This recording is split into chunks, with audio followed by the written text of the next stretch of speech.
तो कहानी की शुरुआत में हमें तबाह हुई दुनिया दिखाई जाती है। पूरी जमीन बंजर हो चुकी थी सिवाय ऑस्ट्रेलिया के एक इलाके के जिसका नाम था green place of different mothers. यहाँ की जमीन में पानी बचा था, खेती करके फल उगाए जाते थे और यहाँ बहुत सी औरतें भी रहती थी। इसी इलाके में फ्यूरियोसा नाम की एक लड़की एक पके हुए फल को लेने के लिए जब आई तो उसे अपने इलाके के पास कुछ हलचल सुनाई दी। करीब जाकर देखा तो वहाँ बहुत से बाइकर्स थे, जिसमें से एक की बाइक का ऑयल पाइप फ्यूरियोसा काट देती है और जैसे ही दूसरी बाइक का पाइप काटने वाली होती है तो दूसरा बाइकर उसे देख लेता है। इससे पहले कि वो उसे पकड़ता, फ्यूरियोसा उसकी टांग में कोई नाइफ स्टैब करते हुए वहां से भाग गई। भागते हुए उसने जोर जोर से सीटी बजाना शुरू कर दी थी, जिससे उस इलाके के लोगों को वहां आने वाले खतरे के बारे में पता चल गया। इससे पहले कि वो भी बचकर आबादी वाले इलाके में पहुंच पाती, बाइकर एक रोप उसकी तरफ उड़ाते हुए उसे रोकने में कामयाब हो जाता है और ये लोग फ्यूरियोसा को उठाकर वहां से ले जाने लगते हैं। दूसरी तरफ फ्यूरियोसा की मोम और वहाँ के सारे वॉरियर्स अपने घोड़ों पर सवार फ्यूरियोसा को बचाने के लिए इन बाइकर्स का पीछा करने लगे थे। घोड़े पे सवार ही फ्यूरियोसा की मोम चलते बाइक के ऊपर से बाइकर का गला काट देती है, जिसके बाद उन्होंने उसका ये बाइक ले लिया। इससे पहले कि इसी बाइक के जरिए वो फ्यूरियोसा को बचाने के लिए निकल जाती, इलाके के लोग उसे कुछ बीज देते हैं और ये याद दिलाते हैं कि जो कुछ भी हो जाए दूसरे इलाके के लोगों को ग्रीन प्लेस का पता नहीं चलना चाहिए और जो लोग ग्रीन प्लेस देख चुके हैं उनमें से कोई जिंदा ना बच पाए। कि सुनते ही वो तेजी से आगे निकल जाती है और गन से हमला करते हुए एक बाइकर को मार डालती है। उसके आगे वाले दो बाइकर्स रुककर ये देखने की कोशिश करते हैं कि आखिर क्या हुआ, वो बाइकर क्यों गिरा। तो इन्हें अब दूर से आती फ्यूरियोसा की मोम दिखाई दे रही थी। डरकर इन्होंने अपनी बाइक्स दौड़ा दी, जबकि फ्यूरियोसा ने मौका पाते ही उस बाइक का ऑयल पाइप काट दिया था जिस पर उसे बांधा गया था। फ्यूरियोसा की मोम उस मरे हुए बाइकर की बाइक के स्पेयर पार्ट से अपना बाइक ठीक करती है और उस बाइक का सारा फ्यूल अपने बाइक में डालते हुए दोबारा बाइकर्स के पीछे लग जाती है। चलते चलते अब रात भी हो चुकी थी। बाइकर्स ने जिस बाइक पर फ्यूरियोसा को बांधा हुआ था उस बाइक का फ्यूल भी खत्म हो जाता है, क्योंकि फ्यूरियोसा ने उसका फ्यूल पाइप जो काट दिया था। ऐसी हालत में ये दोनों बाइकर्स आपस में ही लड़ पड़े और मौका पाते हुए फ्यूरियोसा अपने हाथ छुड़वाकर वहां से भाग निकली, पर घर पहुंचने में कामयाब नहीं हुई क्योंकि बाइकर्स उसे दोबारा पकड़ चुके थे, जिससे लेकर वो दोबारा अपने इलाके की तरफ निकल जाते हैं। सुबह होने पर हम देखते हैं कि फ्यूरियोसा की मोम बाइकर्स के कैंप तक भी पहुंच गई है, जहां उन्हें ग्रीन प्लेस में आए हुए बाइकर्स और फ्यूरियोसा भी नजर आ गई। वो एक बाइकर को शूट करके मार देती है, लेकिन दूसरा बाइकर फ्यूरियोसा को लेकर सही सलामत अपने कैंप में पहुंच जाता है और वहाँ लोगों को ये खुशखबरी देता है कि उन्हें ग्रीन प्लेस का पता चल गया। वहाँ बहुत सारे रिसोर्सेज और औरतें हैं। उसकी ये बात सुनते ही फ्यूरियोसा जान गई कि अब उसके इलाके और इलाके के लोगों को खतरा होने वाला है, कि जरूर अपने लोगों को ग्रीन प्लेस की लोकेशन बता देगा। इसीलिए फ्यूरियोसा होशियारी दिखाती है और इस आदमी के गले में रस्सी का फंदा डालते हुए सबके सामने उसे बाइक से गिराकर मार देती है। आखिर उसने और उसकी मॉम ने उन सभी बाइकर्स को मार दिया था जिन्हें ग्रीन प्लेस की लोकेशन पता थी। अब फ्यूरियोसा को ये बाइकर्स अपने लीडर के पास लेकर जाते हैं, क्योंकि वही है जो इन्हें ग्रीन प्लेस तक ले जा सकती है। बाइकर्स का लीडर चालाक था काफी, वो यहाँ खुद भी फ्यूरियोसा से अच्छा बिहेव करता है और सब लोगों को भी उसका ख्याल रखने को कहता है, ताकि वो उसे झांसा देकर उससे ग्रीन प्लेस का पता चलवा सके। रात होने पर फ्यूरियोसा की मॉम भी इसी कैंप में आ गई। उन्होंने मरे हुए बाइकर के कपड़े उतारकर अपने आप को बिल्कुल उन जैसा ही बना लिया। वो यहाँ असल में फ्यूरियोसा को ढूंढने के लिए आई थी, जिसे ढूंढने के लिए वो हर कैंप में जाते हैं और जहाँ उसे फ्यूरियोसा नहीं मिलती वहाँ के सभी लोगों को शूट करके मार डालती है। जिसके बाद आखिर वो उस कैंप में भी पहुंच गई जहाँ फ्यूरियोसा थी। फ्यूरियोसा को लेने के बाद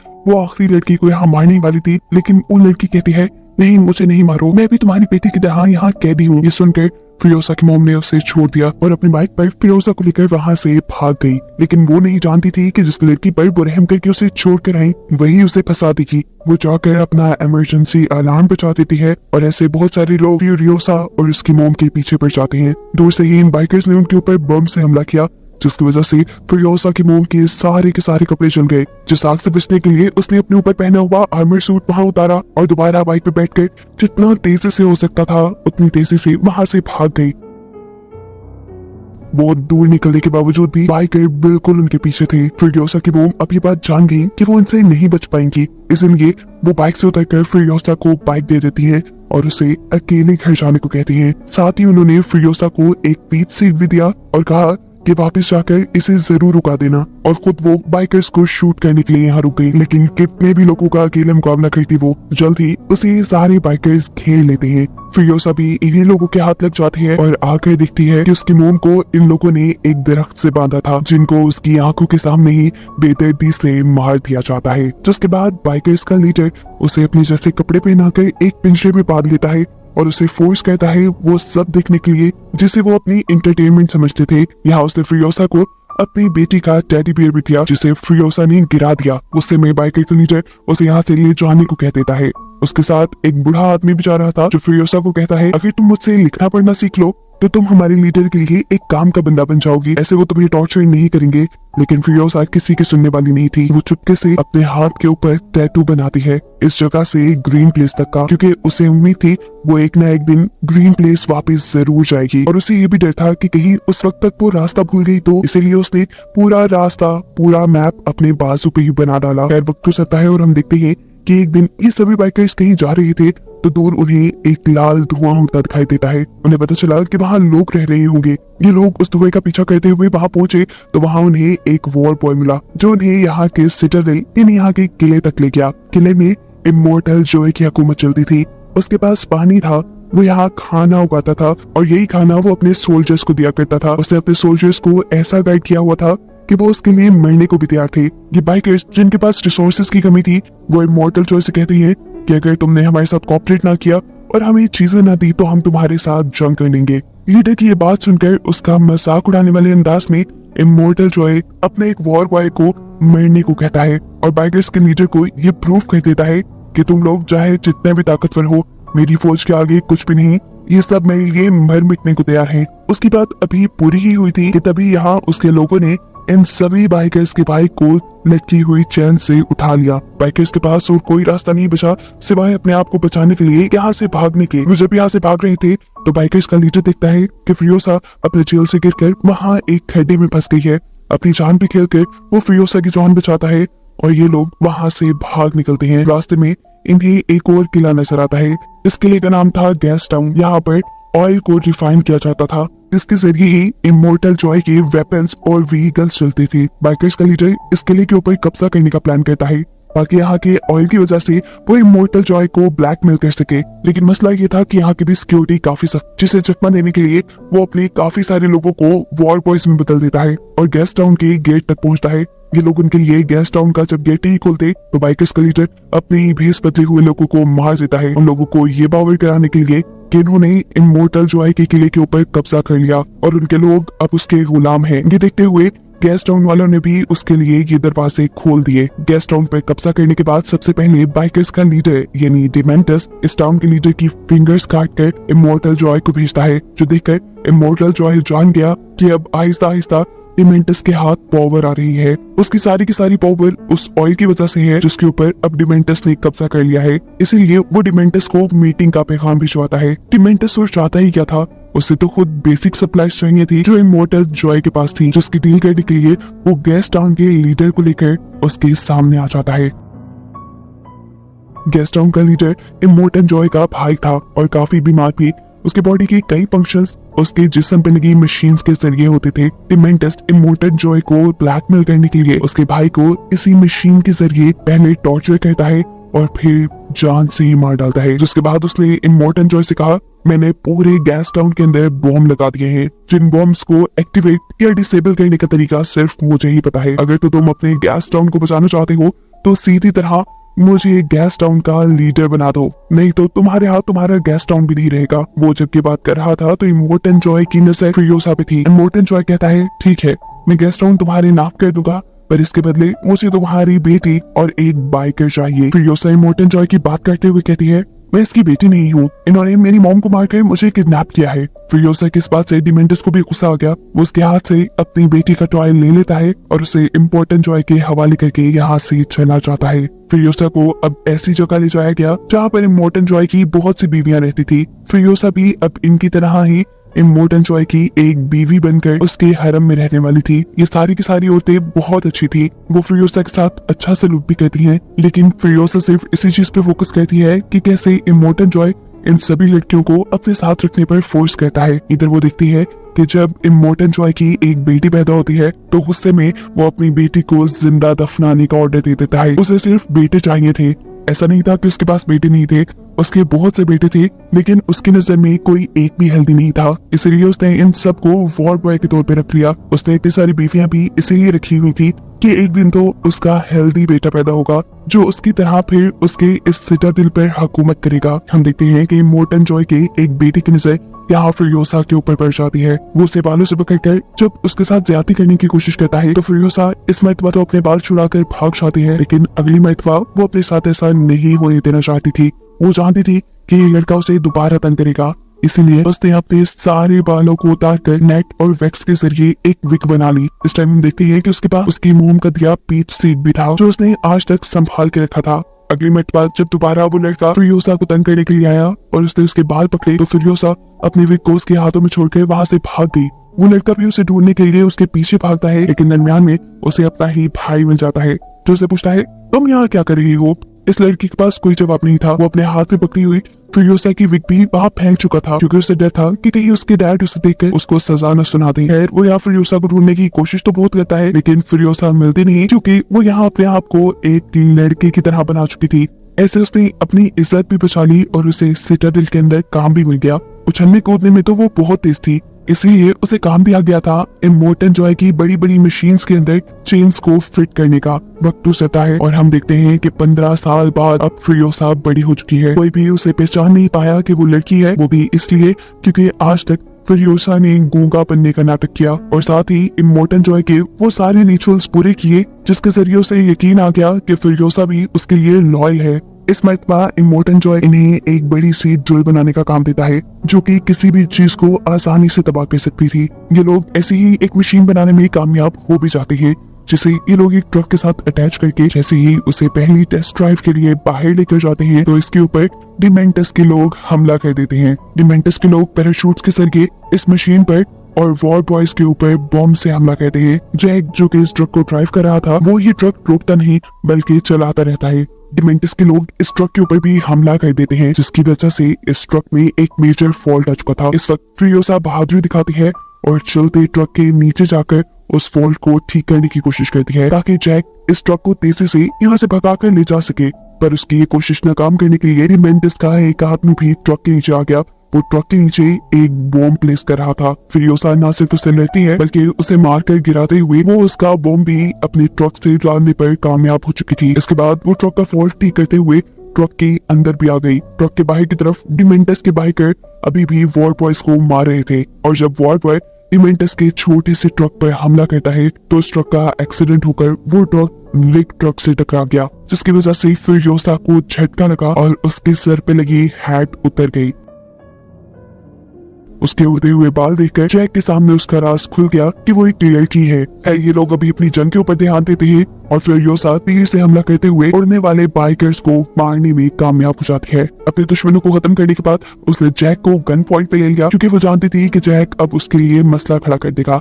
लेकिन यहाँ जैक उसे कहता है तुम एक अच्छी वॉरियर हो और मुझे इस चीज से फर्क नहीं पड़ता कि तुम्हारा जेंडर कौन सा है। हमें काम दिया गया है इस रिग को कंट्रोल करने का और मैं चाहता हूँ कि तुम एक टीम मेंबर की तरह इसमें मेरा साथ दो। फ्यूरियोसा मान जाती है और ये लोग इसी रिग ट्रक को लेकर गैस टाउन के अंदर पहुंचते हैं जहाँ काफी सालों बाद डिमेंटस फ्यूरियोसा को दिख रहा था, लेकिन अब वो काफी बड़ी हो चुकी थी इसलिए डिमेंटस ने उसे पहचाना नहीं। पता चलता है कि डिमेंटस के पास ऑयल की सप्लाईज खत्म हो गई है जिसके बदले में वो दूसरी सप्लाईज इमोर्टन जॉय से लेता था। वो यहाँ जैक से कहता है कि मेरी किसी तरह इमोर्टन जॉय से मीटिंग करवा दो। जैक मान जाता है लेकिन वो बिना ऑयल इन्हें कोई सप्लाई देने को तैयार नहीं था, इसलिए ये सारे बाइकर्स उनके ऊपर हमला कर देते हैं और सारा फूड चुराने लग जाते हैं जिसे बचाने के लिए फ्यूरियोसा अपना ट्रक लेकर यहाँ से बाहर निकल जाती है और जैक उन लोगों को मारने लग जाता है जो उनके ट्रक के पास आने की कोशिश कर रहे थे। खैर ये लोग अब बचते बचाते वापिस अपने सिटाडेल में पहुंच जाते हैं और इमोर्टन जॉय को डिमेंटस से मिलने का पैगाम दे देते हैं। इस सारी लड़ाई में फ्यूरियोसा को एक तीर भी लग चुका था। जैक उस तीर को उसके कंधे से बाहर निकालता है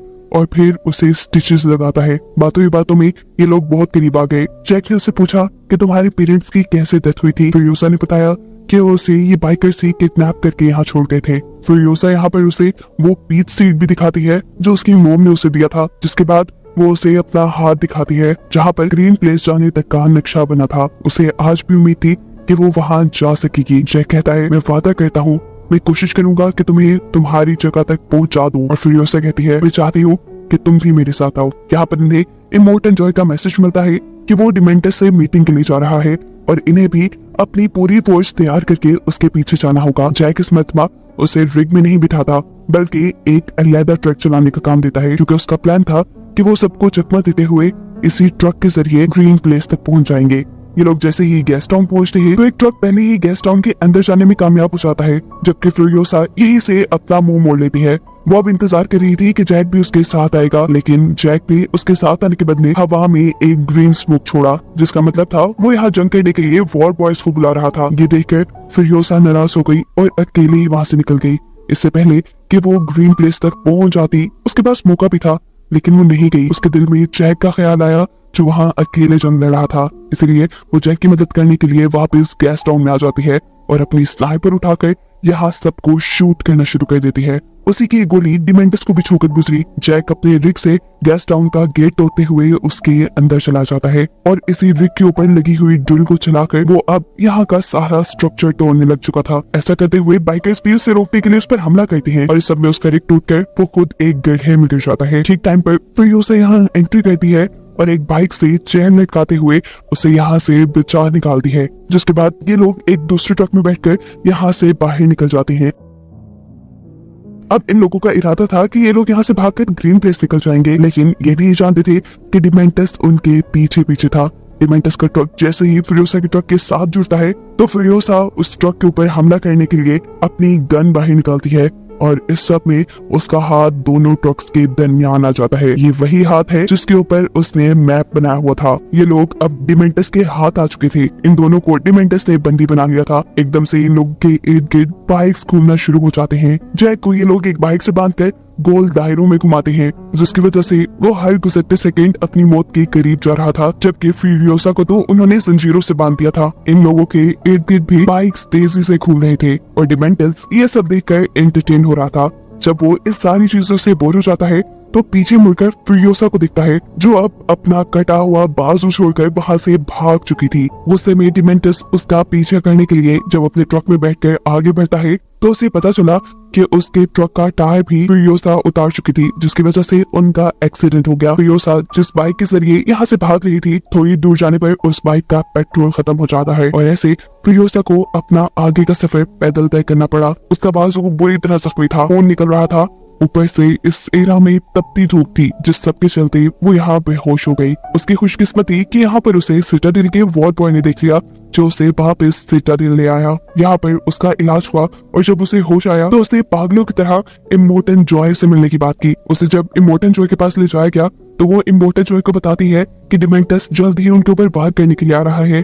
उसने गैस टाउन को भी तबाह करने का प्लान किया है और अब वो सिटाडेल को हथियाना चाहता है। इस सब के लिए इमोर्टल जॉय प्लान करता है कि वो लोग उसके गैस टाउन को तबाह करने से पहले ही वहां पर पहुंच जाएंगे। ये नहीं, इससे पहले कि डिमेंटस सिटाडेल पर हमला करे, ये लोग जाकर गैस टाउन पे हमला करने वाले थे। ये लोग जैसे ही गैस टाउन के करीब पहुंचते हैं तो डिमेंटस भी इन्हें देखकर जंग का ऐलान कर देता है। सिटाडेल और गैस टाउन के दरमियान में इन दोनों पार्टीज के दरमियान जंग शुरू हो जाती है, जो हफ्तों चली। दोनों टीम्स के लोग एक दूसरे को बुरी तरह मारते रहे और इस सब के दौरान फ्यूरियोसा ने सिटाडेल में जाकर अपना एक मैकेनिकल आर्म बना लिया और फिर एक खराब कार लिए वो दोबारा जंग के स्पॉट पे निकल गई। वहां जाकर वो देखती है कि इमोर्टल जॉय के बेटे अपने व्हीकल्स और वेपन्स ठीक कर रहे थे, जहां से वो अपनी कार ठीक करने के लिए भी एक टायर ले लेती है। आगे जाने पर वो देखती है कि डिमेंटस और उसके बचे कुछ लोग यहाँ से बचकर अपनी जान बचाकर भाग रहे थे, जिनकी नजर भी अब फ्यूरियोसा की कार पर पड़ चुकी थी। इससे पहले कि ये लोग फ्यूरियोसा के ऊपर हमला करते, फ्यूरियोसा तेजी से कार चलाती हुई आती है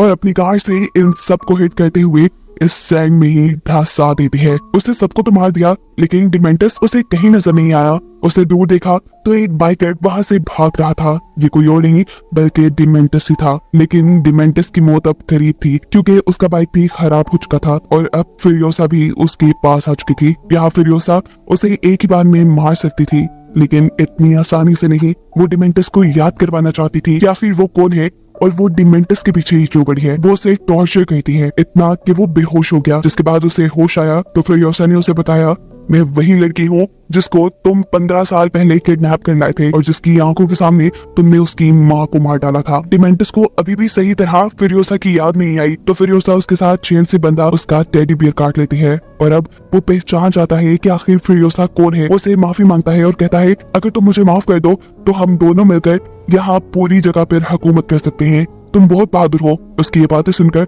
फिरियोसा दोबारा उसका टेडी बियर जमीन पे गिरा देती है, जिसके बाद वो उसके सर पे गन पॉइंट कर चुकी थी। सब लोगों को लगा कि फिरियोसा ने उसे मार दिया, लेकिन ऐसा नहीं था। असल में फिरियोसा ने उसे जिंदा दफन कर दिया और उसके ऊपर लगा दिया अपना पीच ट्री, जिसका बीज उसे उसकी मॉम ने दिया था। जमीन ने डिमेंटस के न्यूट्रिएंट्स यानी पावर चूस के एक बहुत बड़ा सा ट्री बना दिया और उसके ऊपर एक पीच भी उगाया, जो सब डिमेंटस अपनी आंखों से देख रहा था। ये बस उसका आखिरी वक्त चल रहा था, इसके बाद शायद वो मर जाता। सीन कट होकर दूसरी तरफ हम फिरियोसा को देखते हैं, जो कि अपनी ड्रिक के जरिए इमोर्टल जॉय की सभी बीवियों को उसकी कैद से सेफली निकालने में कामयाब हो जाती है। वो इन्हें रेस्क्यू करके ग्रीन प्लेस से लेकर जाती और उसे दिखाते हुए ये कहानी यहाँ खत्म हो जाती है।